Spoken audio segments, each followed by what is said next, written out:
y aquí la ponemos cuando nos hace el favor. Muchas gracias. Gracias a ti y a tu audiencia. Y también el senador Zoé Robledo Aburto, él es presidente de la Comisión de Radio, Televisión y Cinematografía. Y ahorita platicábamos con el senador, ya podemos decir, los que no lo saben ahora que lo sepan, ya es senador por el partido Morena, dejó PRD y ahora está en Morena. Ese será un tema algún día de platicar, ¿no? Senador, me lo promete. Quieras, mi querido Javier, ¿Sí? aquí estamos. No, a ver, ¿en qué estamos? ¿Así de fácil? Porque ya se mandó a un amparo que ya no corre, momentáneamente los lineamientos. Sé que en el Instituto Federal de Telecomunicaciones también han de estar agarrados y nos han de estar viendo. Entonces, a ver, ¿cómo están las cosas? Yo le diría a la audiencia que estos lineamientos que emitió el instituto buscaban protección a la audiencia, se generó la polémica, como salió en la nota, y estuvo bien que presentaran la controversia constitucional, que finalmente lo que busca el Ejecutivo Federal es regresar las facultades para regular a los medios de comunicación como radio y televisión, regresarlos a la Secretaría de Gobernación. Sí. Eso es el fondo.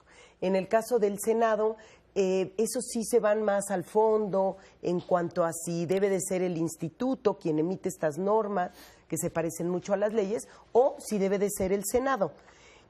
Lo interesante aquí, y lo penoso diríamos, es que aunque no hubo una suspensión, es decir, estos lineamientos tenían que ya entrar en vigor, de repente el Instituto Federal de Telecomunicaciones, en un voto dividido, decide aplazar la entrada en vigor. De lo contrario, ya la audiencia estaría viendo cambios que los estarían favoreciendo en cuanto a distinguir publicidad y programación. Y sí es un tema muy polémico porque estos lineamientos buscaban cambiar la dinámica de cómo se comercializan espacios dentro de los programas, que a veces está dentro del programa y están exhibiendo un producto o están exhibiendo una cadena de restaurantes y que la audiencia supiera si eso era pagado o no.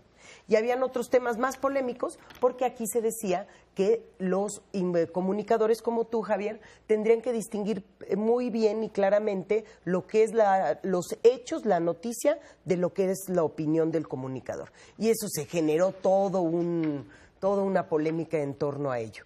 Ahora, ¿qué es lo que tenemos que hacer? Esperar sentados hasta que la Suprema Corte decida resolver esto, porque ni el Senado ni la Consejería Jurídica del Ejecutivo Federal decidieron presentar el trámite prioritario que obligaría a la Suprema Corte a atenderlo antes que muchos otros casos tendrían. Eso es lo que hubiéramos esperado. Si el Senado, si el consejero jurídico estaban tan preocupados por las audiencias, tan preocupados por a quién le toca qué, debieron de haber pedido lo prioritario. No lo pidieron y luego el instituto decide aplazar.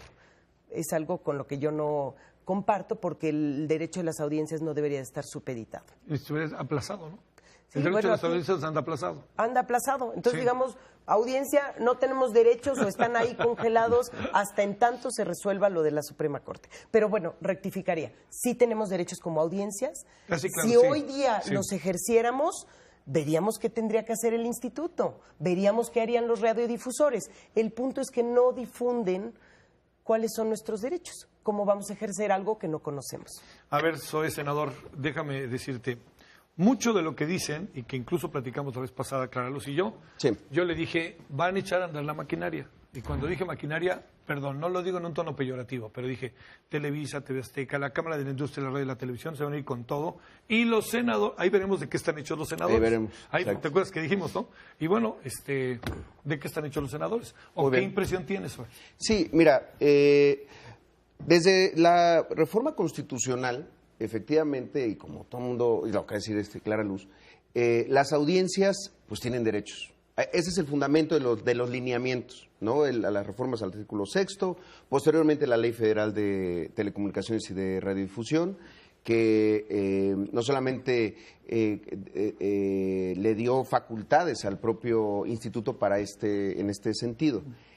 Cuando el instituto o la autoridad ha emitido alguna regulación, por ejemplo, en el tema de contenidos de criterios de clasificación, el tema de los horarios, cuando se modificaron, yo como presidente de la Comisión de Radio, Televisión y Cinematografía siempre planteo lo mismo. El Senado tiene que ser el espacio para la discusión. Si hay dudas, controversia, opiniones distintas, pues el Senado debe ser el espacio para que se discutan, sin vulnerar la autonomía del instituto, autonomía que nosotros mismos le dotamos. En ese sentido, la reacción inicial, y pues, afortunadamente ahí están los comunicados que mandamos y demás, fue no irnos al litigio, sino a irnos a la mediación. Y lo que nosotros planteamos, y por nosotros me refiero no al Senado, sino a la Comisión de Radio, Televisión y Cinematografía, que es la que yo presido, lo que planteamos fue, abramos una mesa a la que puedan acudir los comisionados, lo hablamos incluso con ellos, puedan venir, si es el caso, los defensores de las audiencias, académicos, especialistas, los concesionarios, y se genere una discusión sobre esto. Porque efectivamente empezó a haber como pedacitos de información y de repente tenemos los dos mecanismos de ambas controversias, tanto la del Ejecutivo como la del Senado. Controversia del Senado, por cierto, que se ejerció en la facultad que tiene el presidente del Senado de hacerlo como titular del poder. Hay que recordar que la acción de inconstitucionalidad... Muy rapidito lo hizo, ¿no? Pues sí, la acción de inconstitucionalidad que tiene como principio el derecho de las minorías, sí, hubiera requerido de una tercera parte de los senadores, y entonces el respaldo, por lo menos, de una tercera parte de los senadores. La controversia se implementa como con la facultad que tiene el titular de la Cámara, que en este caso pues, es Pablo Escudero. Y por el otro lado, pues la del Ejecutivo. Esto efectivamente, incluso nosotros acabamos de sesionar y varios puntos de acuerdo, no pudimos entrar al fondo de la materia porque decíamos, hay un litigio en este momento que lo que nosotros opinemos pues es medio irrelevante. Pues sí, no va tenemos que ver qué dice la Corte. Sí, claro. Ahora, y efectivamente hay como 2 o 3 temas particulares que son los que han generado más controversia. Este asunto de la distinción entre opinión y noticia, que yo creo que camina así en una frontera que es normal y de una contradicción y una tensión natural de las democracias, entre los derechos de las audiencias y la libertad de expresión. Es un equilibrio que se va manteniendo de manera constante porque pues no se puede caer de un lado o de otro, ni como se ha dicho, ni en la censura, pero tampoco en pensar que las audiencias no tienen una serie de derechos que en su calidad colectiva justamente de audiencia pues pueden ejercer. Entonces, vaya, el tema a discusión ahí está. Sin embargo, pues la solución o la salida pues la tiene en la Corte. Efectivamente, yo coincido con Clara Luz en algo. Se debió haber solicitado con mecanismos para que se resolviera más rápido, sobre todo porque hay antecedentes sobre el tema. Y no irnos hasta... ¿Cuánto tiempo calculas que se puede llevar la Corte en iniciar la discusión sobre el tema? Pues mira, simplemente, si planteamos lo que aprobó el propio IFT, pues ellos plantearon hasta agosto para la entrada en vigor. Entonces, pues yo creo que se irá hasta finales de año, si bien nos va. Y eso tampoco me parece que sea lo óptimo, incluso en términos de la implementación de la reforma. A ver, y a mí me gustaría, fíjense, tú decías la maquinaria. Se echó a andar la maquinaria, pero lo que olvidó, o sea, el problema no es que presenten las controversias. Las controversias, por ejemplo, la del consejero jurídico del Ejecutivo Federal, dice que el problema es que el IFT invadió las facultades, pero de pasada reclama que es inconstitucional, por ejemplo, el de los derechos de las audiencias con discapacidad. En tu noticiero hay una interpretación en lengua de señas. Eso ya casi es voluntario, porque para el consejero jurídico eso es inconstitucional de acuerdo a su controversia. Ay. Y yo te diría, los radiodifusores tenían el amparo. Ellos se pudieron ir al amparo y haber decidido y que los tribunales decidieran. Pero aquí sí, la maquinaria operó y operó en contra de las audiencias. La Suprema Corte sí tiene un caso complejo ante sí, porque también es un ente que está sujeto a presiones. Tampoco podemos pensar que ellos viven en otro planeta. Si analizamos lo que es la experiencia de otros países democráticos, veremos que los lineamientos del IFT fueron light, porque no están estableciendo todos los candados. Ahora, probablemente en su pecado llevan la penitencia, por no querer ponerse tan estrictos como en Reino Unido o poner candados para proteger ciertas prácticas comerciales de los radiodifusores, lo dejaron light y ahora de todos modos se les fueron a la yugular. Entonces, eso es lo que va a tener que analizar la Corte, no lejos de presión. Yo les diría, estos lineamientos los que buscan es que no hubiera engaño a la audiencia, que no te presenten algo que es publicidad como información, y desafortunadamente ahorita está todo en el vilo. Yo comentaría, y sería algo deseable, que también si el Senado es el espacio, si las universidades somos espacio, que se inicie la discusión, porque no es lo mismo una audiencia de la Ciudad de México que una audiencia de los Altos de Jalisco, que una audiencia del norte del país. Y quizá lo que para ciertas audiencias es muy normal y respetable, como pueden ser los matrimonios del mismo sexo, hay otras sociedades que no los respetan. Abramos foros de discusión. Muchos han dicho, es que se insulta la inteligencia de los mexicanos el que le pongas un símbolo para que sepan que ahí hay publicidad dentro de un programa. Yo no lo sé. Tú eres audiencia, soy yo, la audiencia que nos está viendo. Pero lo importante es la audiencia, el ciudadano común, el ciudadano de a pie, que pueda manifestar y pueda decirnos, ¿están insultando su inteligencia o les gustaría que esté esa distinción? A ver, claro. Sé que tienes ahí algo más que agregar, pero te pregunto algo que todos nos preguntamos. Por más que sea obvio para ustedes, ¿por qué llegamos a esto? Es decir, ¿el IFT se reunió un día y dijo, ahí van los lineamientos? No. ¿O el IFT está llevando a efecto un mandato? A ver, están llevando a efecto un mandato y además hay que también plantearlo y decirlo. Fue un proceso larguísimo, claro. O sea, hubo consultas públicas, hubo opiniones de todos lados, de concesionarios, expertos, académicos. Clara Luz fue de las que emitió opiniones, esas opiniones se procesaron y demás. Incluso, fíjate, en el Senado, uno de los puntos de acuerdo que había, de varios senadores, incluido tu servidor, la senadora Marcela Gómez Peinbert,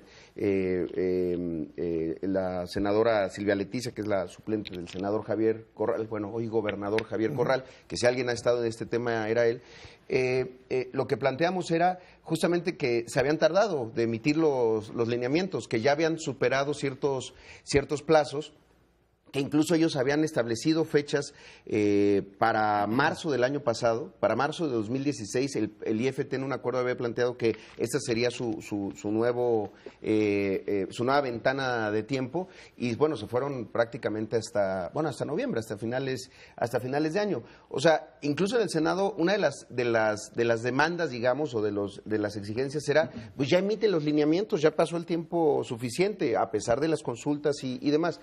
Yo lo que creo sí es que los órganos autónomos en este diseño institucional sí deben de ser defendidos en su autonomía, pero algo que yo sí soy un creyente férreo es que esa autonomía tampoco se puede convertir ni en discrecionalidad ni en opacidad. ¿Y a qué voy? No porque sea en el caso del IFT algo que haya ocurrido de esa forma. Lo mismo puede ser la Comisión de Derechos Humanos, el INAI. Simplemente que lo público se haga público y que se discuta en los espacios de lo público.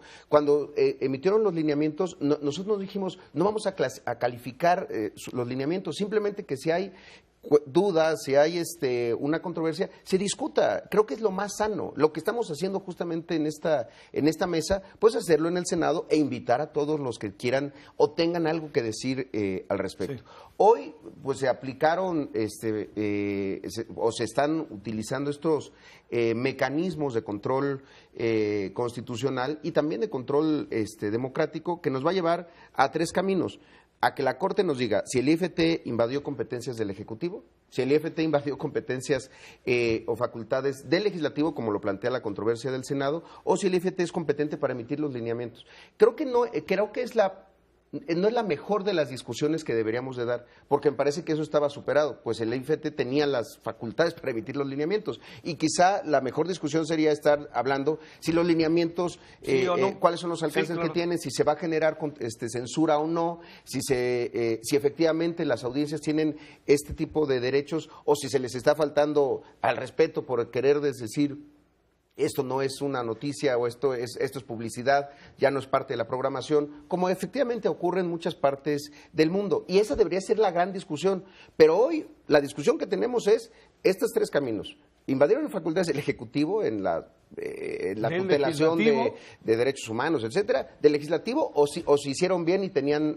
me parece que no es la mejor discusión y sobre todo con tiempos que no son políticos ni legislativos, son del Poder Judicial, que generalmente son mucho más largos, se dan su tiempo, no esperan a que las cosas maduren, asienten, y bueno, pues desafortunadamente eso nos va a llevar meses. Meses, decías noviembre, ¿no? Pues yo creo que por ahí. A ver, déjame plantearte algo, Carlos, tenemos 5 minutos. Te diría, a ver, me preocupa profundamente, como parte, y ustedes creo que lo saben, y a ustedes les preocupa, aunque no lo hayan dicho todavía, que pasemos de consulta en consulta en consulta. A ver, ¿llegamos a esto bajo una consulta o no? Sí, hubo una consulta extensa. ¿De cuánto tiempo? ¿De cuánto tiempo? Fue alrededor de 3 meses. Intensísima. Intensa. Sí. Bueno. Y hubo comentarios de radiodifusores, de privados, no hubo de quien despachos. No participara. Todo el mundo tuvo oportunidad de participar. A ver, bueno, ya, si es así, así es. Pero ¿cómo le hacemos ahora? Porque algo que puede pasar es que lo que estemos haciendo entonces es postergar una decisión al final de cuentas. Eso es lo que se va a buscar que a través de consultas o a través de mecanismos constitucionales, como lo decía el senador, se pueda poner en la mesa. A ver, ¿qué hacemos para resolver? O sea, resolver en el mejor de los ámbitos de una sociedad que se encuentra con este tema dividida, confrontada, con diferencias. A ver, yo diría, ahorita jurídicamente queda sentarnos tranquilamente, esperar que la Corte resuelva. Pero yo invitaría a la audiencia, invitaría a medios públicos como el Canal 11, que difundamos cuáles son los derechos de las audiencias, porque ahí están, esos no están congelados, ejerzamos, vemos que hay una discriminación en un programa, mandemos nuestra queja al Instituto Federal de Telecomunicaciones, a Gobernación, a los senadores, a todos. Vemos que hay un comunicador que está metiendo publicidad, que es una costumbre mucho, sobre todo en radio, donde el comunicador de repente presenta como si fuera una entrevista, pero realmente es publicidad. ¿Por qué no empezamos a ejercer nuestros derechos? En la ley, y sigue vigente, está nuestro derecho a que distingan publicidad de información, por ejemplo.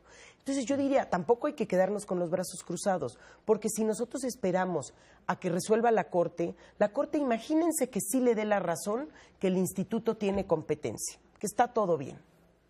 Nada quita que después esa maquinaria empiece a reformar la ley otra vez, para ahora sí dejarle a Gobernación, porque muchos radiodifusores se sienten cómodos, que sea Gobernación, porque ahí sí se puedes negociar. Porque si tú tienes que negociar con 7 comisionados en el instituto, probablemente tengas voto dividido y ya te genera sospecha.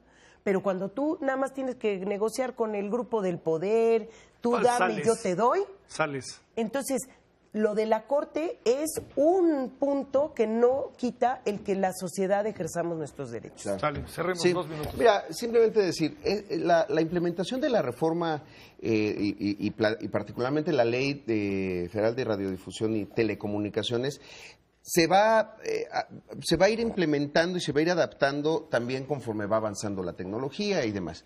Incluso es la única de las reformas grandes que ya tuvo una modificación, producto de un amparo que presentó Mardonio Carballo por el tema del lenguaje nacional, porque efectivamente estaba mal, decía, supuestamente para una protección de lenguajes extranjeros, de inglés o qué sé yo, se estaba discriminando las lenguas indígenas. Entonces, un contenido, por ejemplo, que tú tuvieras a Mardonio aquí y hablara en lengua indígena, sería censurable. Era una locura y ya se ganó y ya se modificó. ¿Qué es lo que yo creo que sigue? Efectivamente, tenemos que tutelar los derechos humanos, el derecho a la información, la libertad de expresión. Y para eso creamos un instituto. Creo que el instituto es mejor en términos de ente regulatorio que efectivamente que fuera la autoridad otra vez y que fuera la dirección de radio y televisión de Gobernación. Estamos evitando ese camino. Hoy pues tenemos esta situación que será pues la Corte quien decida. Entonces, bueno, pues sí, a esperar y mientras tanto, pues efectivamente a ejercer los derechos de una manera distinta. Bueno, yo me acuerdo que hace muchos años nos quejábamos de que había un locutor que decía, Ayer marcharon por la Ciudad de México un grupo de estudiantes. Por cierto, se les unieron un grupo de homosexuales. No se me va a olvidar, ¿eh? Y todo el relajo que hicimos. Sí, bueno, claro. de eso se trata. Así de fácil. Clara Luz, siempre es un gusto. Muchas gracias a ti y a tu audiencia. Gracias, senador. Gracias, Suerte Javier. en lo que viene. Muchas gracias. Bueno, cumplió años el Consejo Coordinador Empresarial.